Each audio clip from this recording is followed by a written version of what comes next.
Iran dan Israel melakukan gencatan senjata. Serangan Israel di Gaza, Palestina menewaskan sedikitnya 41 warga sipil Palestina.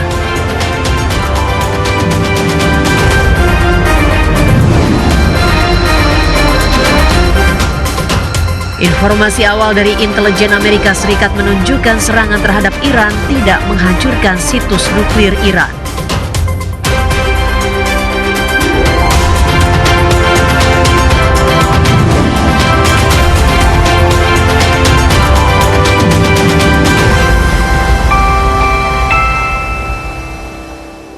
Halo, selamat malam saudara. Pukul 21 waktu Indonesia Barat, Dunia Dalam Berita kembali hadir menjumpai Anda dengan serangkaian informasi dari berbagai penjuru dunia. Kali ini bersama saya, Ardianto Wijaya. Kita simak inilah Dunia Dalam Berita Televisi Republik Indonesia selengkapnya. Kita awali Dunia Dalam Berita dengan menit utama terkait dengan serangan Israel di Gaza, tewaskan puluhan warga Palestina, dampak serangan Israel di Iran dan bencana alam di beberapa negara.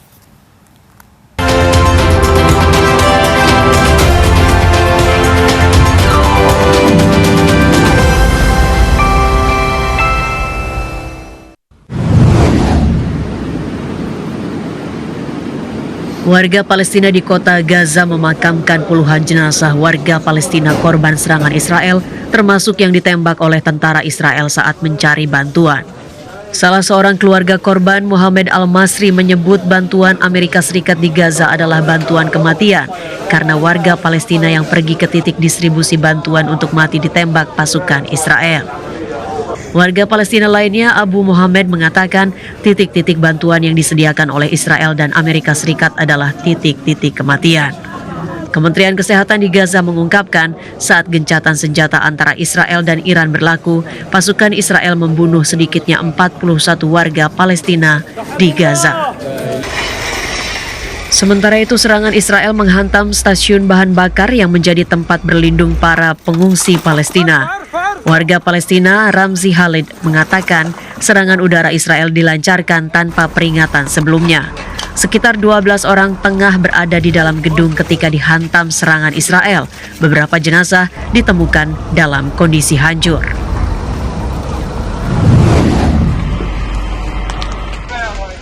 Masyarakat Bulan Sabit Merah Iran merilis video hari ini yang memperlihatkan para pekerja Bulan Sabit Merah sedang memeriksa kerusakan yang disebabkan oleh serangan Israel di Iran. Pihak berwenang Iran menyatakan 610 orang tewas dan hampir 5.000 lainnya luka-luka akibat serangan Israel. Sedangkan Israel melaporkan serangan Iran ke Israel menewaskan 28 orang. Sementara itu, masyarakat Iran memakamkan 7 jenazah korban serangan Israel di kota Qom, Iran. Peti mati para korban dibawa melalui jalan-jalan sementara ratusan pelayat berjalan di samping mereka. Presiden Iran, Masoud Pezeshkian, menyatakan negaranya telah berhasil mengakhiri perang yang disebutnya sebagai kemenangan besar. Di pihak lain, Perdana Menteri Israel Benjamin Netanyahu juga mengklaim kemenangan bersejarah atas Iran.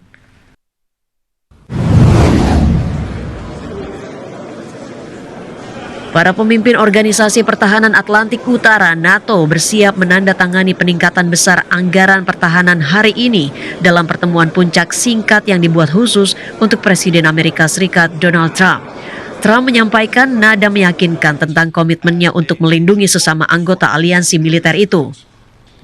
Pertemuan puncak yang berlangsung di kota Den Haag, Belanda, diharapkan mendukung tujuan anggaran pertahanan yang lebih tinggi sebesar 5% dari pendapatan domestik bruto atau PDB.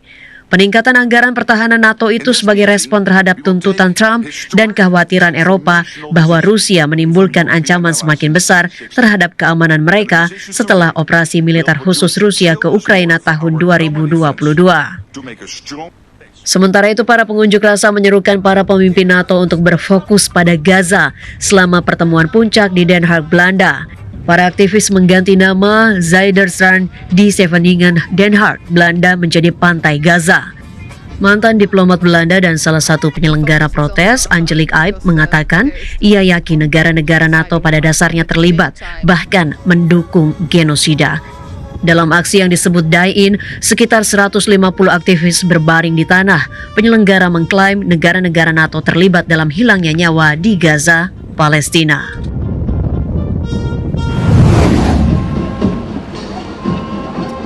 Kapal perang Frigat Angkatan Laut Kerajaan Inggris HMS Richmond berlabuh di Jakarta hari ini sebagai bagian dari upaya Inggris untuk memperkuat hubungan pertahanan dengan Indonesia di tengah meningkatnya masalah keamanan maritim di kawasan Indo-Pasifik. Kunjungan yang dihadiri oleh Duta Besar Inggris Dominic Jeremy dilakukan beberapa hari setelah kapal Inggris lainnya HMS Pei berlayar melalui Selat Taiwan. Pada upacara penyambutan, Jeremy mengatakan HMS Richmond adalah bagian dari kelompok penyerang kapal induk Inggris HMS Prince of Wales yang merupakan bagian dari proyeksi kekuatan dan kemitraan global Inggris dengan sekutunya di seluruh dunia.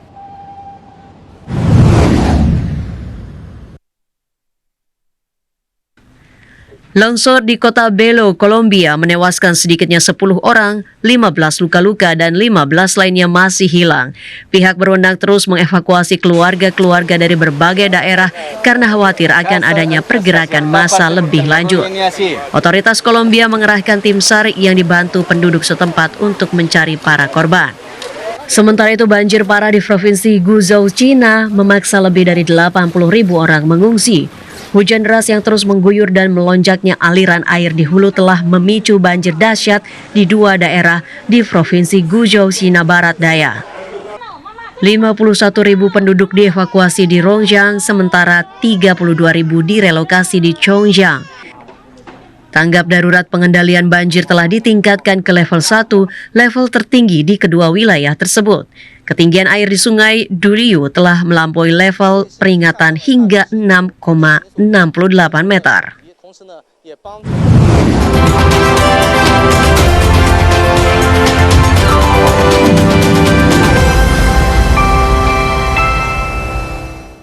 Sejumlah informasi lainnya masih akan kami hadirkan usai jeda berikut ini. Di antaranya, Iran akan menangguhkan kerjasama dengan Badan Energi Atom Internasional IAEA menyusul konflik dengan Israel.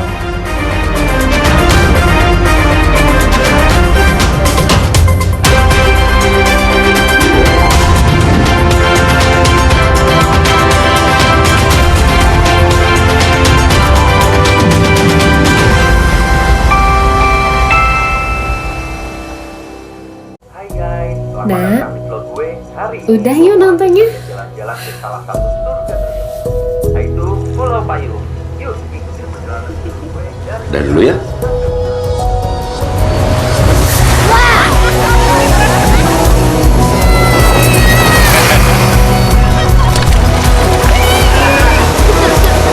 Liburan penuh cerita bersama keluarga di Indonesia aja.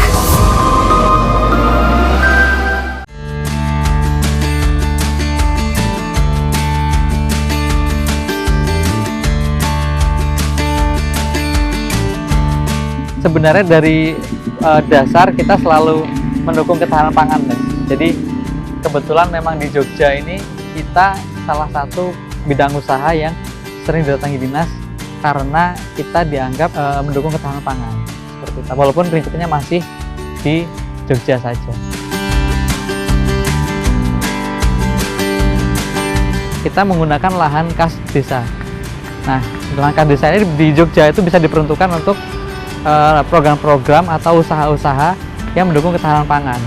Mimpi besar Amat Farm itu membuat integrated farming system, di mana di sana ada peternakan, kemudian juga ada pertanian, dan juga ada pengolahan limbahnya. Dan konsep kita itu kita membuat zero waste, jadi tidak ada limbah yang terbuang.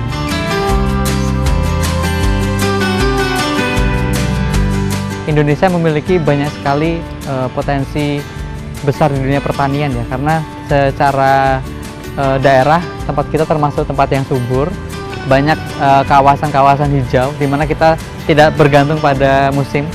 Jadi di musim apapun selama sepanjang tahun kita bisa tanam. Ayo dukung ketahanan pangan, petani cerdas, rakyat sejahtera.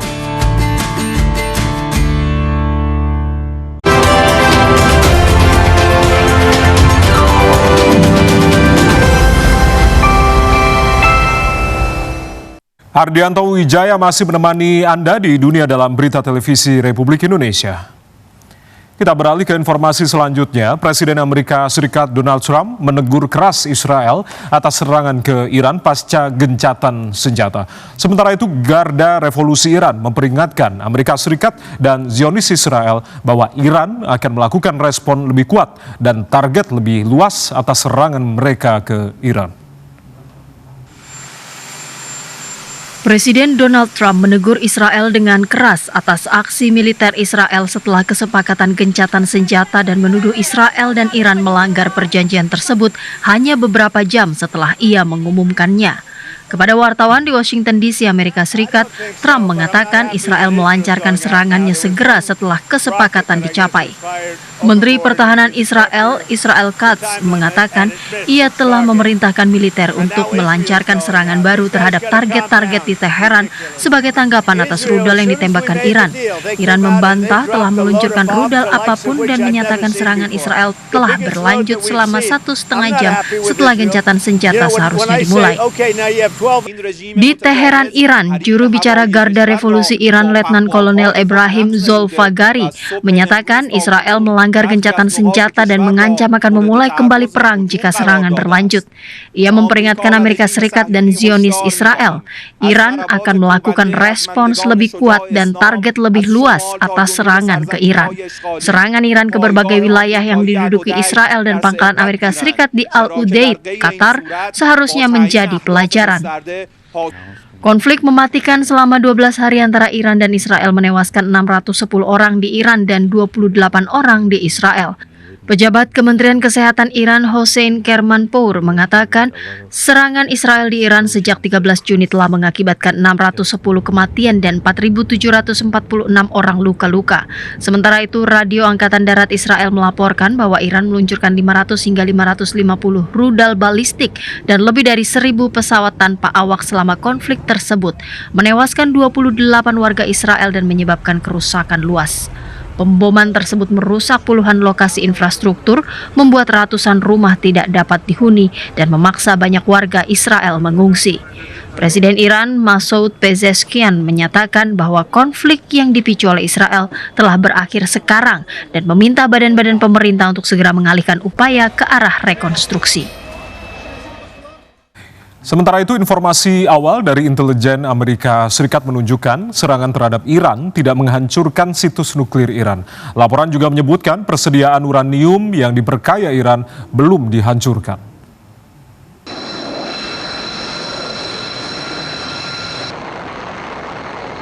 Media CNN yang mengutip keterangan 3 orang yang mendapat informasi awal dari intelijen menyebutkan bahwa serangan militer Amerika Serikat terhadap 3 fasilitas nuklir Iran akhir pekan lalu tidak menghancurkan komponen inti program nuklir Teheran dan kemungkinan hanya menundanya selama beberapa bulan. Setelah berhari-hari berunding, pasukan Amerika Serikat menyerang 3 situs nuklir utama Iran pada hari Sabtu. Presiden Amerika Serikat Donald Trump berulang kali mengatakan fasilitas pengayaan nuklir utama Iran telah sepenuhnya dan benar-benar hancur. CNN melaporkan belasan bom telah dijatuhkan di 2 fasilitas nuklir Iran, pabrik pengayaan bahan bakar Fordo dan kompleks pengayaan Natanz.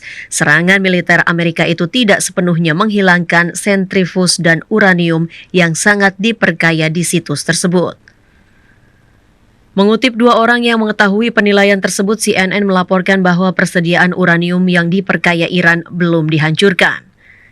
Penilaian tersebut dibuat oleh Badan Intelijen Pertahanan, Badan Intelijen Departemen Pertahanan Amerika Serikat, Pentagon, dan didasarkan pada penilaian kerusakan akibat pertempuran yang dilakukan oleh Komando Pusat Amerika Serikat setelah serangan Amerika Serikat di 3 situs nuklir Iran. Media Amerika Serikat lainnya, New York Times, melaporkan Badan Intelijen Pertahanan memperkirakan bahwa program nuklir Iran tertunda kurang dari 6 bulan setelah diserang militer Amerika. Presiden Amerika Serikat Donald Trump menuding CNN dan New York Times menyebarkan berita palsu soal kegagalan serangan militer Amerika Serikat ke situs nuklir Iran. Iran akan menangguhkan kerjasama dengan Badan Energi Atom Internasional (IAEA) menyusul konflik dengan Israel. Sementara itu, Kepala IAEA menyatakan akan mengirimkan inspekturnya untuk memeriksa fasilitas nuklir Iran dan melakukan verifikasi atas stok uranium yang diperkaya.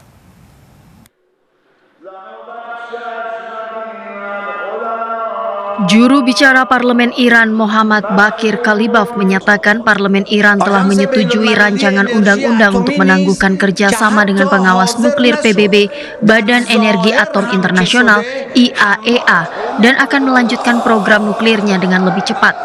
Langkah yang masih memerlukan persetujuan akhir dari Dewan Keamanan Nasional tertinggi Iran itu dilakukan menyusul perang udara dengan Israel. Kalibaf menyatakan IAEA bahkan menolak untuk mengutuk serangan terhadap fasilitas nuklir Iran yang disebutnya telah merusak kredibilitas badan internasional tersebut. Sementara itu, investor bersiap menghadapi lonjakan harga minyak setelah Presiden Amerika Serikat Donald Trump menyatakan serangan terhadap 3 fasilitas nuklir Iran sangat berhasil. Saul Kavonik, pengamat energi senior di firma riset ekuitas MST Marquee di Sydney, menyatakan skenario yang mungkin terjadi adalah Iran merespons dengan menargetkan kepentingan Amerika di Timur Tengah, termasuk infrastruktur minyak teluk atau mengganggu jalur kapal di Selat Hormuz. Selat Hormuz yang terletak di antara Oman dan Iran merupakan rute ekspor utama bagi produsen minyak seperti Arab Saudi, Uni Emirat Arab, Irak, dan Kuwait. Kepala Badan Energi Atom Internasional Rafael Grossi menyatakan prioritas utamanya saat ini adalah mengirim kembali inspektur IAEA ke fasilitas nuklir Iran untuk menilai dampak serangan militer Israel dan Amerika Serikat, serta melakukan verifikasi terhadap stok uranium yang diperkaya. Pernyataan Iran yang menyatakan bahwa mereka akan mengambil tindakan khusus untuk melindungi bahan dan peralatan nuklirnya disebut Grossi telah mengindikasikan bahwa Iran memiliki materi nuklir tersebut dan mengisyaratkan sebagian besar materi itu selamat dari serangan. Sorotan lainnya, para pemimpin negara anggota Pakta Pertahanan Atlantik Utara atau NATO berkumpul di Den Haag, Belanda untuk membahas peningkatan belanja pertahanan Selasa waktu setempat. Sementara itu, para pemimpin negara anggota NATO berfoto bersama di Den Haag, Belanda menjelang jamuan makan malam oleh Raja Willem Alexander dan juga Ratu Maxima.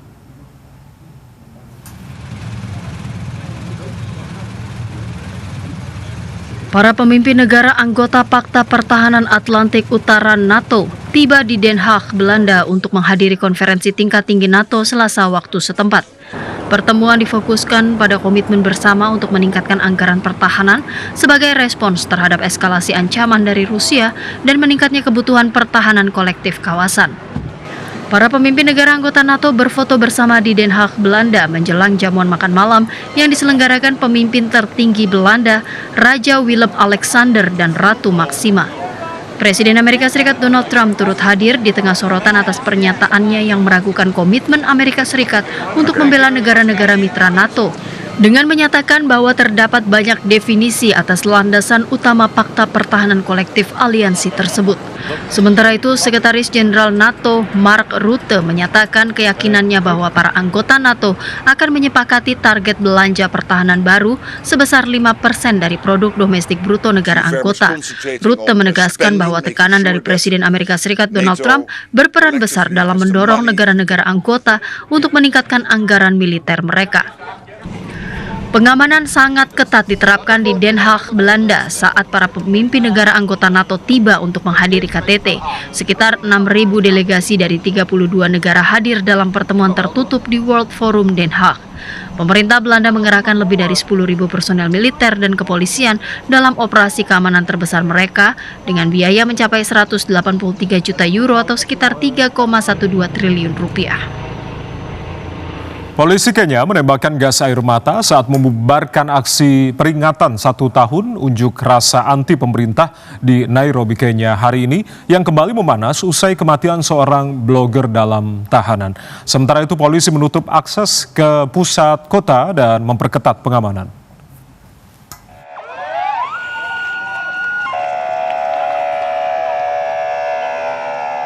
Polisi Kenya menembakkan gas air mata untuk membubarkan ribuan pengunjuk rasa yang turun ke jalan di ibu kota Kenya, Nairobi hari ini dalam aksi memperingati setahun unjuk rasa anti pemerintah yang berujung ricuh pada 25 Juni tahun lalu.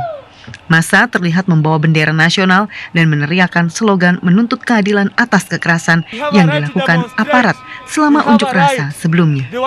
Demonstrasi ini kembali memanas setelah kematian Albert Ojwang, seorang blogger dan guru berusia 31 tahun yang meninggal saat berada dalam tahanan polisi.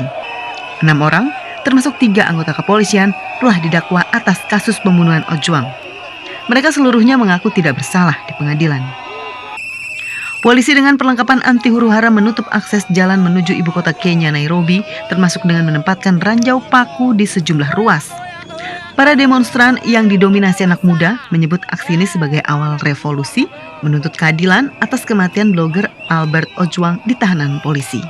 Mereka juga menuntut pertanggungjawaban atas lebih dari 60 korban jiwa dalam unjuk rasa tahun lalu, serta puluhan kasus penculikan yang belum terungkap. Meski Presiden Kenya William Ruto telah membatalkan usulan kenaikan pajak yang memicu protes tahun lalu, ketidakpercayaan terhadap aparat keamanan masih membayangi masyarakat.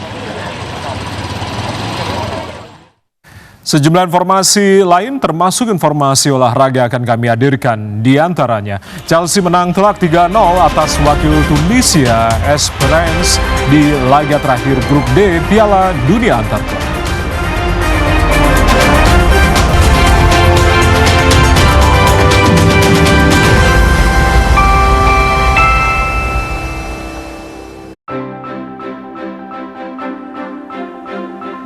Temani hari Anda dengan beragam informasi terbaik dan peristiwa yang terjadi silih berganti.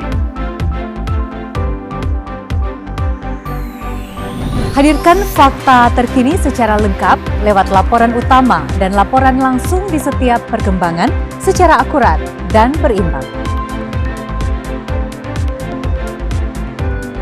Untuk Anda, kami hadirkan pilihan terbaik setiap hari. Klik Indonesia Pagi pukul 6 waktu Indonesia Barat, Klik Indonesia Siang pukul 12 waktu Indonesia Barat. Klik Indonesia Petang pukul 18 waktu Indonesia Barat, dan akhiri hari Anda dengan Klik Indonesia Malam pukul 23.30 waktu Indonesia Barat. Jadikan hari Anda semakin berkualitas bersama TVRI. TVRI, media pemersatu bangsa.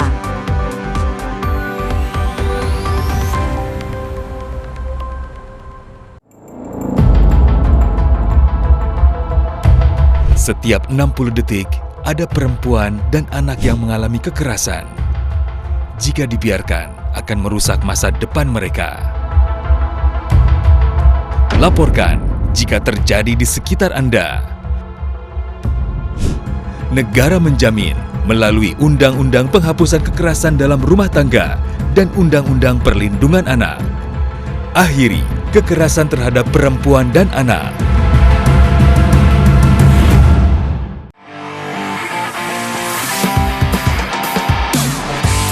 Anda pecinta olahraga? Perbaharui informasi Anda seputar dunia olahraga dengan menyaksikan Monitor Olahraga.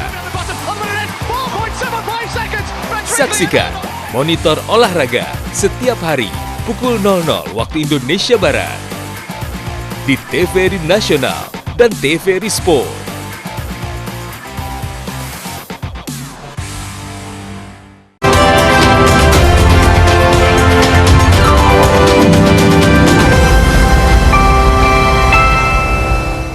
Masih di dunia dalam berita, kita beralih ke informasi olahraga.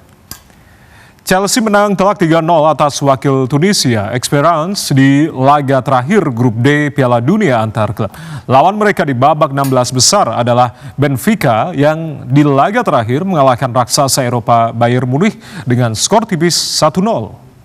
Pembuka keran gol Chelsea selanjutnya karena 2 menit kemudian pemain baru klub Liga 1 Prancis Olympique Lyon dikenai sanksi degradasi ke Liga 2. Direktorat Nasional Keputusan degradasi dipublikasikan sehari setelah pengusaha Amerika itu menjual 43% saham di klub Inggris Crystal Palace.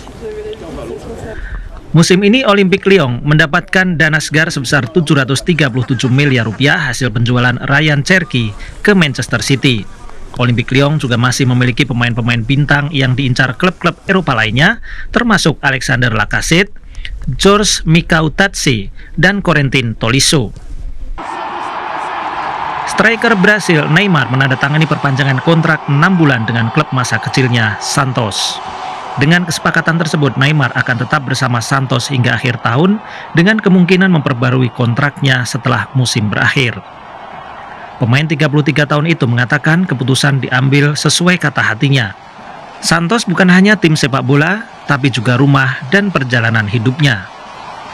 Sejak kembali ke Santos pada Januari lalu, Neymar hanya bermain dalam 4 pertandingan karena cedera paha. Santos saat ini berada di posisi ke-15 dalam klasemen Serie A Liga Brasil. Sepanjang karirnya, Neymar pernah memperkuat Barcelona, PSG, dan klub Liga Pro Arab Saudi Al Hilal. Kita beralih ke informasi lainnya, Gunung Everest, puncak tertinggi di dunia, dikotori oleh bencana sampah modern yang ditinggalkan oleh para pendaki. Drone atau kendaraan tanpa awak yang digunakan untuk mengangkut peralatan pendakian, kini dikerahkan untuk membuang sampah dari Gunung Everest.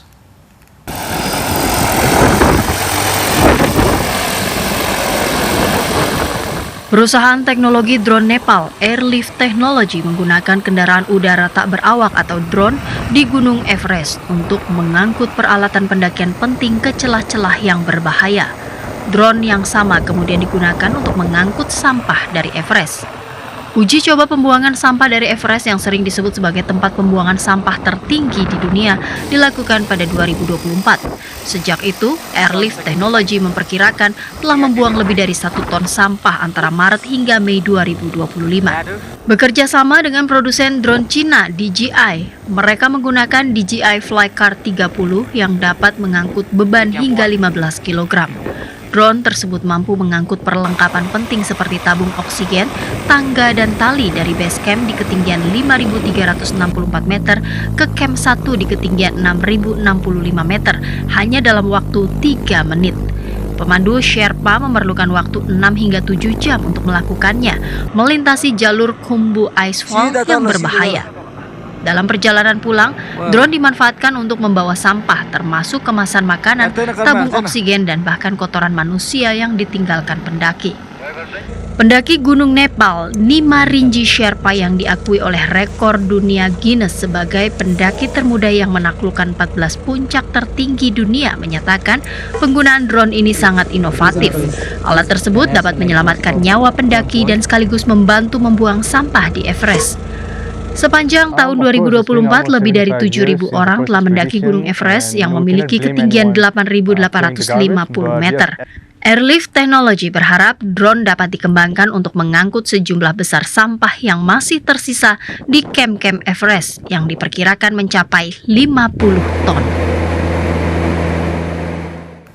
Informasi dari puncak Everest tadi menjadi bagian akhir jumpa kita di Dunia Dalam Berita edisi kali ini. Saya Ardianto Wijaya mewakili teman-teman yang bertugas mengucapkan terima kasih atas kebersamaan Anda. Selamat malam, selamat beristirahat, dan sampai jumpa.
melestarikan budaya negeri dan tetap membara serta rasa dan jiwa yang mulia.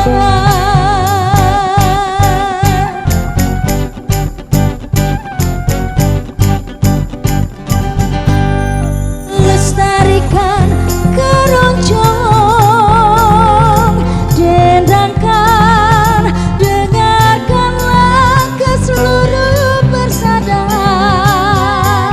agar selalu tetap bergema di seluruh Nusantara. Keroncong lestari selamanya di bumi pertiwi, bergema ke seluruh negeri hingga ke seluruh bumi.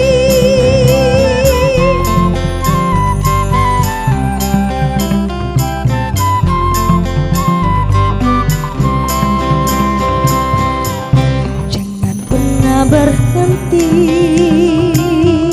lestarikan budaya negeri dengan tekad membara serta rasa dan jiwa yang mulia.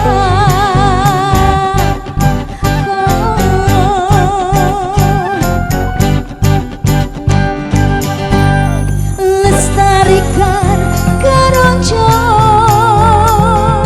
dendangkan, dengarkanlah ke seluruh persada agar selalu tetap bergema di seluruh Nusantara.